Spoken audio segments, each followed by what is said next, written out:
This video is brought to you by Freestyle Photo. In today's market, there's only a few color films that I would say are decently priced. Okay, so we have Kodak Gold, we have Pro Image, and we have ColorPlus, all around the same price. So what I want to do is I want to take you through and see what's the difference between these films. Are there different colors? What's the latitude on these things? And really, what one looks the best overall? And then I also decided to throw some Ultramax in the game because I realized Ultramax is actually cheaper than I thought. So I'm going to throw Ultramax through here because it's kind of on through my Leica because it's the odd duck out of them. So let's load these guys up and let's go shoot some film, because that's what we do on this channel. Let's do it.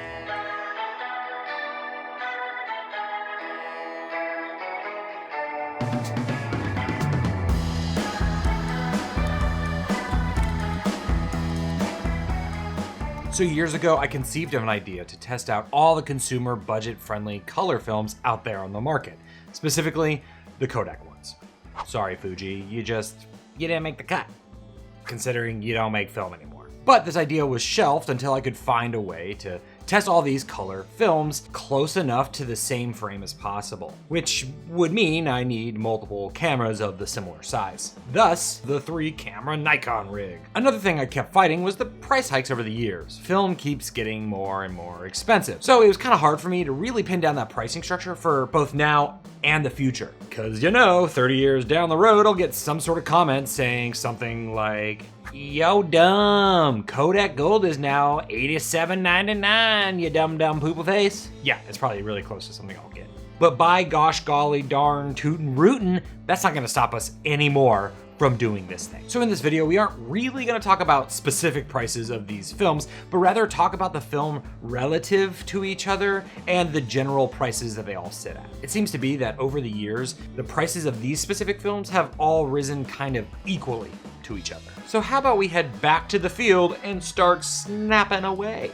So I saw these shopping carts in the distance. Let's go take a photo of those. Ugh, this is such a pain in my ass. Why do I do this? Oh, and before you roast me for shooting shots, these aren't gonna be bangers at all, okay? Don't judge me on these shots' artistic intent. Okay, so the other thing I'm gonna do is I'm gonna meter everything with an external meter because I just don't want, I don't want to mess up exposure and rely on one, rely on another. I know that the Sekonic, it's gonna do what I want, and I'm able to change the ISO appropriately. So.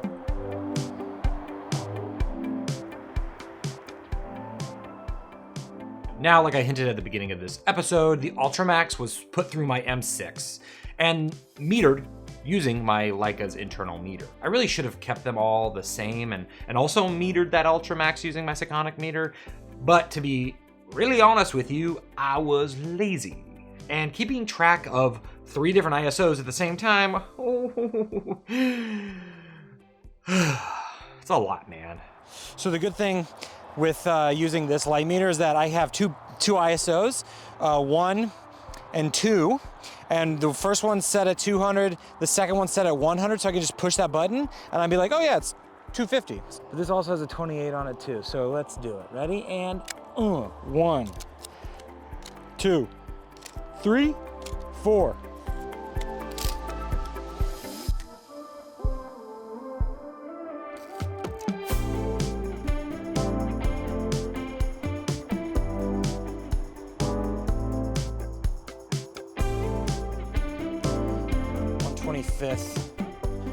So one thing that I did for this episode to keep everything kind of equal is get these images scanned on a Noritsu scanner. I thought for this episode, it'd be good to show what most people are going to be getting back if they were to send their film off to a lab and scan their images as well. Now, I ain't gonna lie to you. Keeping all these cameras straight and making sense of this whole mess is a giant pain in my ass. I don't know why I consistently try to juggle like 5 cameras at a time. Maybe someday I can just go out with one and take photos. Boom.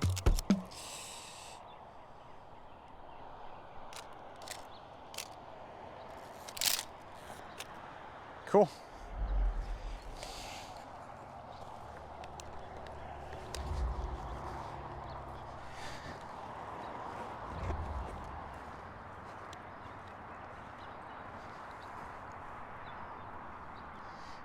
.180 at 5.6.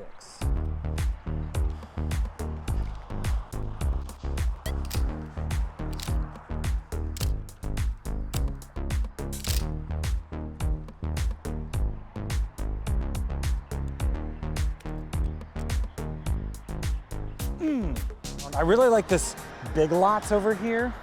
We got a Big Lots. I like that color. I think I want to use that color in there. I want color in so I can see what each one looks like, you know? So let's do it. Okay, so the first set of images here are, well, really hard to tell any major difference in any one of these films. This is kind of exploding my mind a little bit here. I almost didn't expect such uniformity. But it's here with these next set of images that I can really start to see a difference in some of the colors and tones. When looking at the ColorPlus versus the Gold, there honestly isn't much of a difference. But it's when you move to that Pro Image and the Ultramax films that you really start to see that difference. The greens are much more vivid in the background of the Pro Image shot than the other two. But the Ultramax does seem to have a little bit more brownish, warm tones in the foliage compared to the rest. Oh, don't mind me, just out here with a billion cameras. Oh. Now moving on to this stroller, I feel like things kind of get equalized again. But Ultramax being the odd one out of the bunch due to the hardcore vignetting going on with the Voigtlander lens. If anything, Pro Image is the more neutral palette out of them all, with some nice, pleasing warm tones in the grass and a neutral gray tone on the gravel.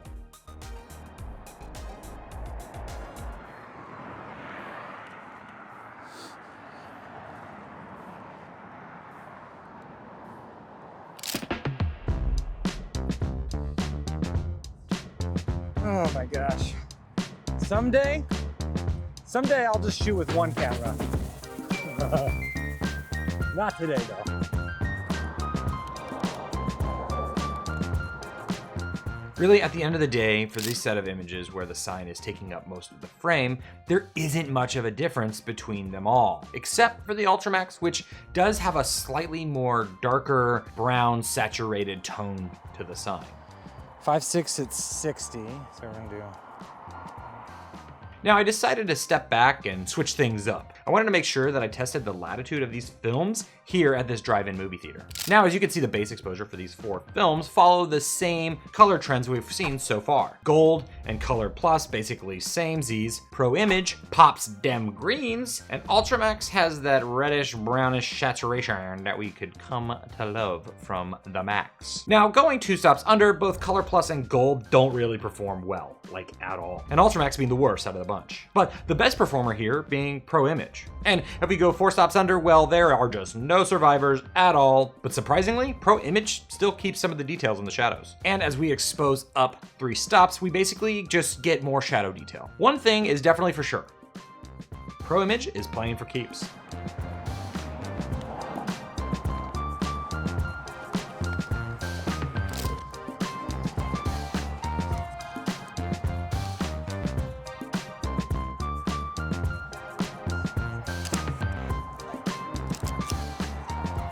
Well, I'm done for now.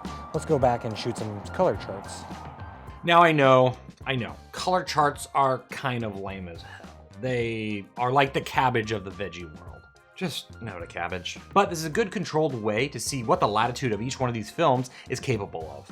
And for these shots, I use the same lens for all the films, except for, well, Ultramax, because obviously it's on my Leica and I can't put a Nikon on my Leica and blah, blah, blah, blah, blah. You get it, you know, we've been through this before.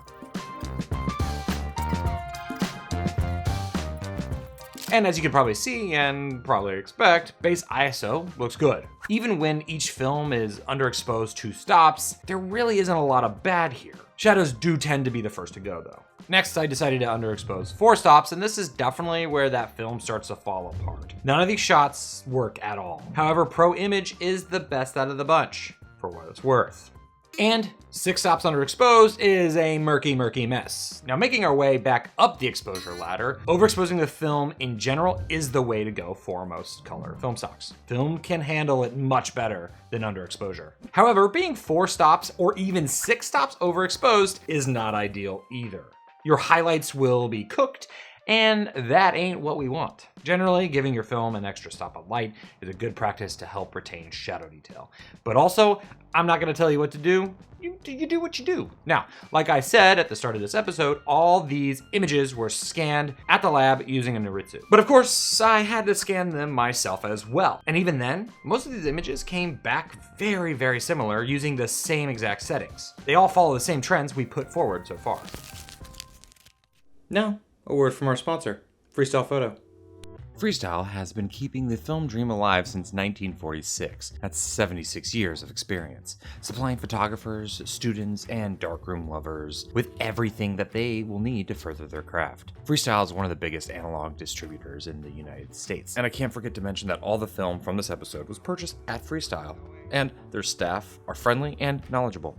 So if there's a film you're looking for or want to experiment with, they've got everything you need and in all the different formats. And they keep their entire catalog fresh by always being on the lookout for new film products to stock in their stores. Freestyle is all about making sure that film stays in the hands of those who love it. So whether you're picking up a camera for the first time or you've been a seasoned film photographer for decades now, Freestyle has everything you need to help you continue down your film journey. So hit that link in the description box below to check them out online or visit them at their LA location. Okay, let's get back to that comparison now.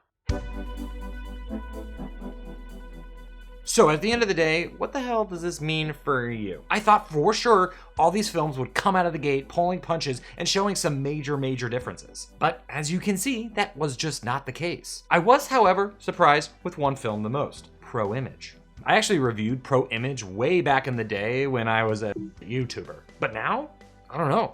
It seems to hold up really nice with all my testings. And compared to all the other films, it does have the biggest difference in its color tones. ColorPlus and Gold are almost the same in my eye. ColorPlus being a predecessor to Gold, but Gold kind of sucks a little bit more in my opinion. I'm not sure why. And Ultramax has always been a personal favorite of mine, and it seems to have a bit more saturation than the others here. Now, I know there is one big variable that I didn't account for, and that's the lens. Most of these shots were shot with different lenses, with different coatings, but that was kind of inevitable due to the fact that I don't own several copies of the same lens. But with all that, we now get to the price. At this point, these 4 films are actually quite close to the same dollar amount, basically within $1 of each other. For me, seeing all these films back to back, my top choice is Ultramax. And that's mostly because the extra speed that 400 ISO gives you has a lot of flexibility. But if you were to take that one off the table and just go back to the 3 original contenders, my answer would have to be Pro Image. I love the colors, it performs better underexposed than